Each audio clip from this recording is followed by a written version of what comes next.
People get lost in the national parks every single year, and most of them are never found. Ask any ranger or search and rescue volunteer. There are trails that aren't on any map, paths that appear only once, and places they refuse to search at night. Tonight's stories are all from hikers and rescuers who survived trails that shouldn't exist, trails that seem to show up only when someone's about to disappear. If you're new here, subscribe and join the Nightmare Society. Just don't listen to this one alone in the dark.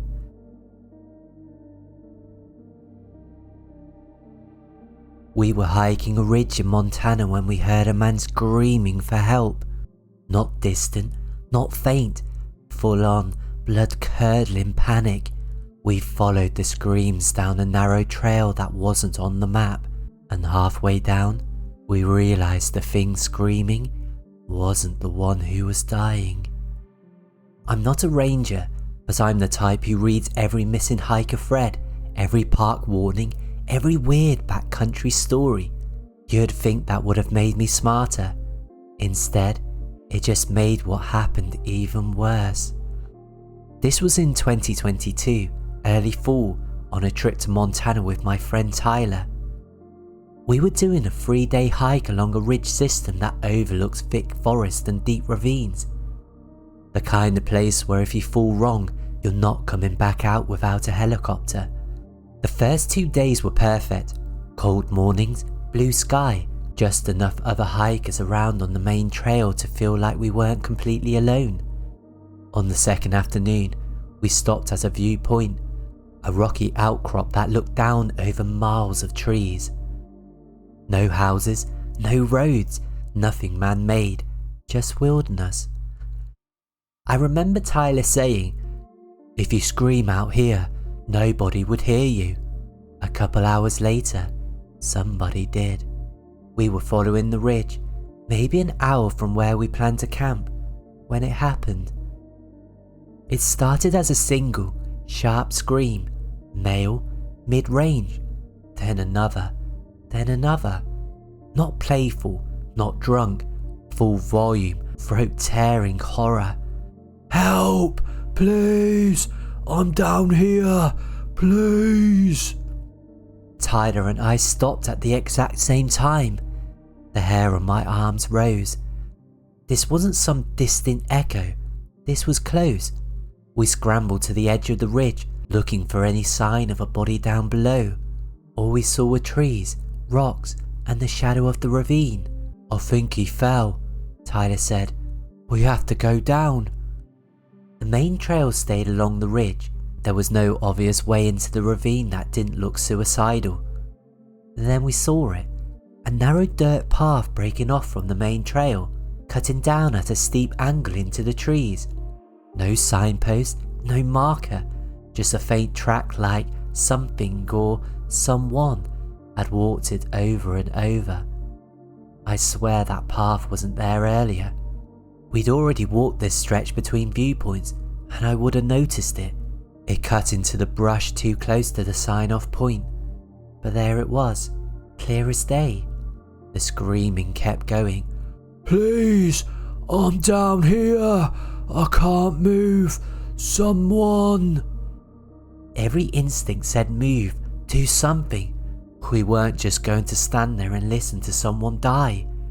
I yelled back, "We hear you. Stay where you are. We're coming." The screaming got louder, closer. "Please, hurry." We started down the narrow trail. It was steep enough that we had to sidestep in some places, grabbing onto small trees to keep from slipping. The screams never sounded further away. If anything, they just kept adjusting, always the same distance from us, no matter how long we'd been moving. "Where are you?" Tyler shouted at one point. "Down here, please, it hurts, I can't feel my legs." That's exactly what you expect someone who fell to say. That's what made it worse. At one point, I realised something that chilled me. I couldn't hear anything else. No wind in the branches, no birds, no insects. Just our breathing and that man's panic. The further down we went, the less of the trail felt like a normal track. The dirt was oddly smooth, no roots, no rocks, almost like it had been scraped. There were no other footprints either, no boots, no animal prints, nothing breaking the surface. "Tyler," I said, trying to keep my voice low, "do you see any sign of him? Broken branches, blood, anything?" He shook his head. "We have to be close.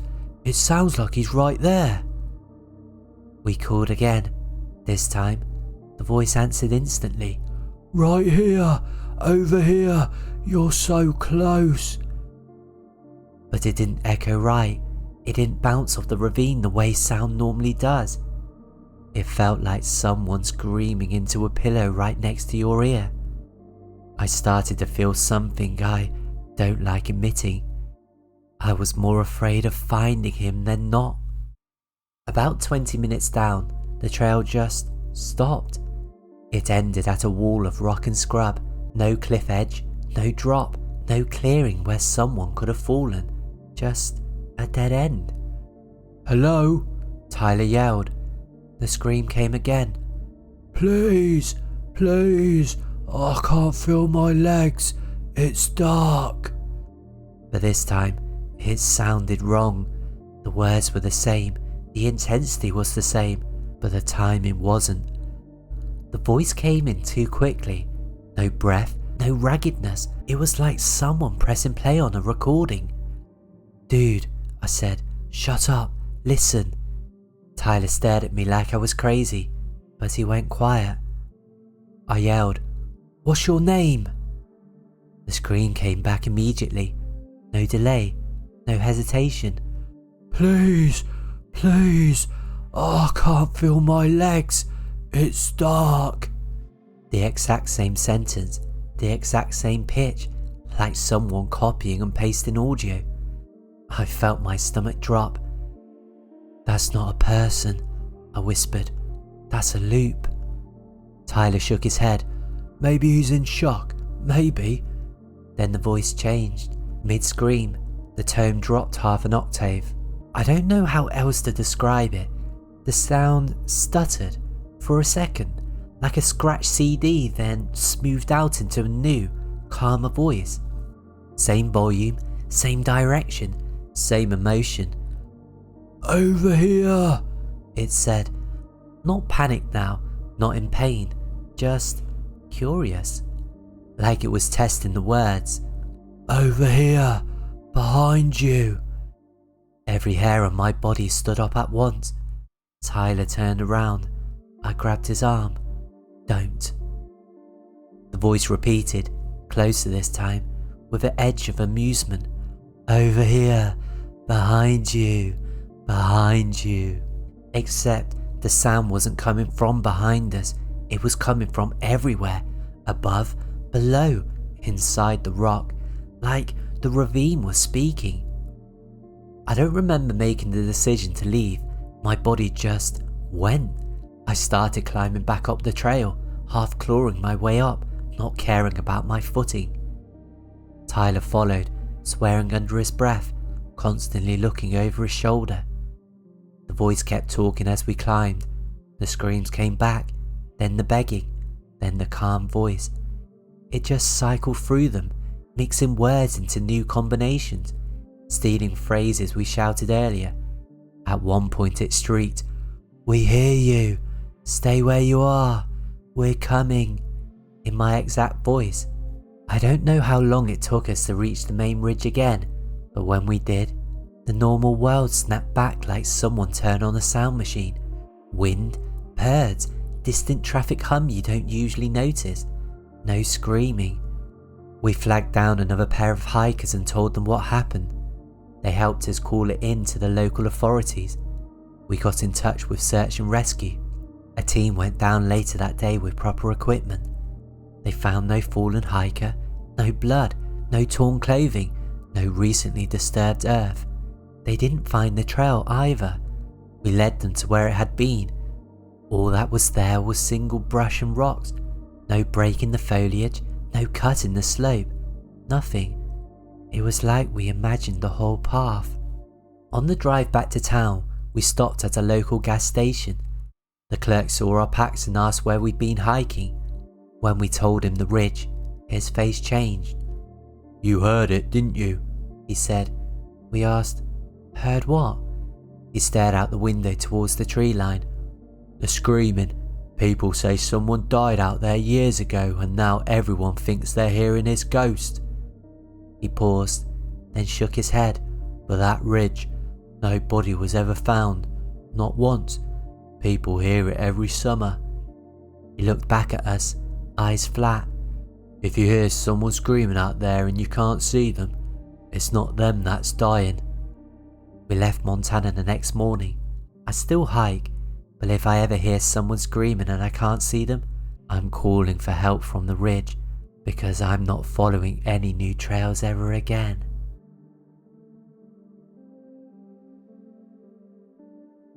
I've worked volunteer search and rescue in northern Arizona for 6 years. This story happened in 2019, and to this day, it's the only call out that made me consider quitting for good. The missing person was a 32-year-old man named Evan who failed to check out after a solo overnight hike in a canyon system we know way too well. It's a place we call the Funnel. Narrow walls, unstable rockfalls, and echo chambers that make sound direction impossible. People don't get lost there by accident, they get pulled deeper. Our team of 4 started down the established trail at sunrise. I've been in that canyon dozens of times, so when I say this next part, understand I'm not mistaken. There was a path branching off to the left that I had never seen before. A thin footpath cutting into the canyon wall at a steep angle, narrow, fresh, and sharp like it had been carved overnight. Our lead, Mark, he stopped dead. "There's no spur here," he muttered, then louder, "Everyone mark the GPS, this shouldn't be real." One of the rookies joked that maybe hikers made it, but the edges were too smooth. No footprints, no bike tracks, no erosion. It looked like a trail that had always been there, yet somehow hadn't existed yesterday. We decided to follow it because Evan's GPS ping placed him somewhere parallel to its direction. 5 minutes in, the air changed. You learn to read a canyon, pressure, temperature, how sound bounces. The second we stepped onto that path, the atmosphere tightened, like the canyon was inhaling. The rookie behind me whispered, "Do you hear that?" I did. It was faint at first, like someone breathing down the passage ahead. Not wind, not an animal. Breathing, slow, controlled, human. We kept going. About 50 yards in, I spotted something on the wall. A woven shape hanging from a branch wedged into the rock. A symbol made of twigs and yucca fibres, tightly branded. None of us touched it. 10 minutes later, we found the first sign of Evan. His hat, sitting neatly on the ground, placed as carefully as if someone had folded it. Then we found the footprints. They were fresh, men's size 11, going deeper. But here's the thing that made my stomach drop. They weren't walking prints, they were drag marks, heel first, like someone was being pulled backwards while trying to dig their heels in. And only one set, no rescuer, no pursuer, no second pair. Just Evan, sliding into the canyon. We radioed base, but the signal cut out the second we tried to transmit. Mark said quietly, "We should turn back." Nobody argued. We all felt it, the pressure, the dread, the unnatural stillness, the kind of silence that feels like being watched from above. We started retreating. Halfway back, the rookie behind me gasped, "Someone's following us." We turned.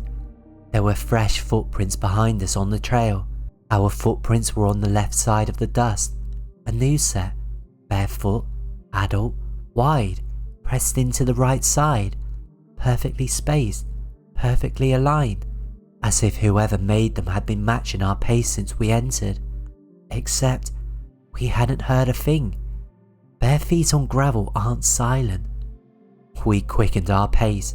The trail funneled us out into the main canyon, and once we stepped off it, Mark yelled, "Do not look back!" I don't know how he knew, but I obeyed. Minutes later, base radio crackled to life like nothing had happened.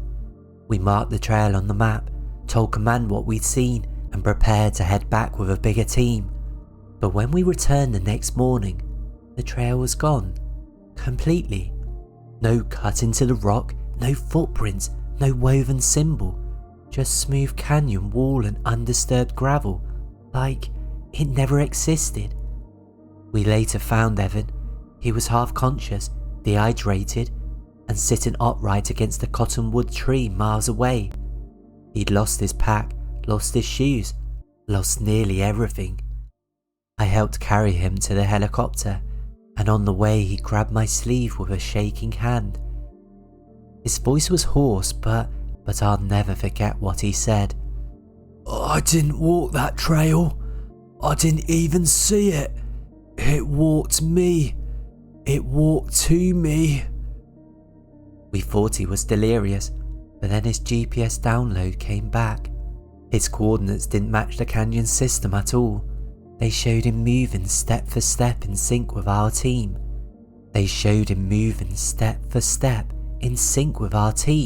The entire time we were on the impossible trail. Perfectly matched timestamps, perfect pace, perfect direction, except he'd been unconscious for most of it. We never found out whose footprints followed ours, but sometimes, late at night, when I check old SAR reports, I see other volunteers describing the same thing. A thin, unmapped trail that only appears when someone goes missing and never appears twice in the same place.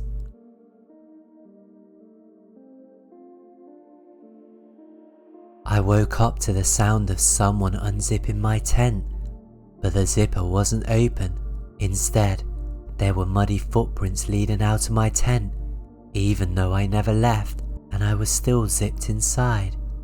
I camp alone a lot. Some people find that weird, but it's always been my escape after long work weeks. The last solo trip I ever took was in 2021, a simple overnight near the Cascade foothills, nothing dangerous or remote, but what happened to me that night has made me swear off solo camping for good. I set up in a small clearing off an unofficial side trail about 2 miles from the main path. I'd seen other backpackers use the area before, so I wasn't too concerned. I boiled water, ate dinner, and crawled into my tent around 9:30 PM. At about 1:15 AM, I woke up out of a dead sleep to the sound of footsteps outside my tent. Not animals, not wind, the unmistakable of bare feet on leaf litter. Slow, deliberate, circling the tent. I froze, listening. My heartbeat was so loud I could barely hear anything else. Then I heard it, the distinct metallic click of someone touching my tent zipper. The zipper didn't move, but someone was holding it, testing it. I grabbed my phone and turned on the screen for even the smallest bit of light. The footsteps stopped immediately. Then the night went silent. After maybe 30 seconds of total stillness, I heard the footsteps again, this time moving away from the tent, soft and slow until they faded completely. I didn't sleep again. I just lay there until the sky finally turned blue. When I stepped out of my tent, the first thing I noticed was the cold, the dew, and then the footprints. A full set of bare footprints circling my tent, deep impressions, adult-sized, leading right up to the zipper. My stomach twisted, but then I saw the worst part. There was another set of footprints, mine, leading away from the tent, not towards it, away.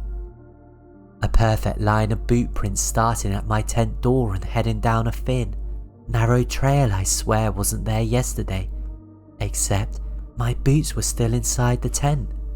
I checked, Same tread pattern, same size, same exact spacing I'd make when I'm walking in the dark. Except I hadn't moved, I hadn't left, I was sicked inside the entire night. I tried rationalizing, maybe I'd gotten up half asleep, but there was no way. I'm a light sleeper and I hadn't unzipped the tent. I checked the outside. The zipper was muddy, my hands were clean. Someone had opened it just enough to press their hand through and drag the zipper down an inch before closing it again. That was enough. I wasn't going to follow my own footprints, I just wanted out. I tore down camp and got moving. But as I started walking back towards the main trail, something made me stop. My phone buzzed. A new voice memo had appeared in my recorder, one I definitely hadn't made. It was timestamped 2:03 AM. I hadn't been awake then. I put in one earbud and hit play. For the first few seconds, all I heard was soft breathing. Not mine, not heavy, not panicked, just slow and calm. Then, in a whisper so faint it barely registered, a voice said, "Don't follow where I went." I swear on my life, it was my voice, same tone, same cadence, same breath pattern. Except I hadn't whispered that. Someone else had, someone copying me. I deleted the file instantly. I don't know why. Instinct? Maybe. Fear. I hurried back to the main trail and practically sprinted to the parking lot. As I reached my car, something caught my eye. On the small side trail opposite the lot, a place I had definitely not been, I saw boot prints. My boot prints, same tread, same size, leading into the trees, perfectly spaced, like someone had been walking in my boots, except I was wearing them. A ranger was arriving for his morning shift, so I stopped him and asked what might have caused something like that. He stared at the prints for a long time before saying, "Every year, we get hikers who claim they woke up in a different spot than where they fell asleep. Some swear they walk miles in their sleep." He paused. "But sleepwalkers don't leave two sets of prints." I asked him what he meant. "If someone's carrying you," he said, "they leave their footprints and you leave none." He looked down at the ground again, then at my boots, then back into the woods. "These," he said quietly, pointed at the second trail of prints. "These aren't yours." I asked the question even though I already knew I didn't want the answer. "So whose are they?" The ranger shook his head. "These show up after nights when people hear footsteps." He looked at me. "Lots of people hear footsteps." I drove home and I haven't camped alone since. The prints behind the ranger station stayed visible for days. They'll break off the trail and angle towards the main path, like something kept changing its mind about following me home.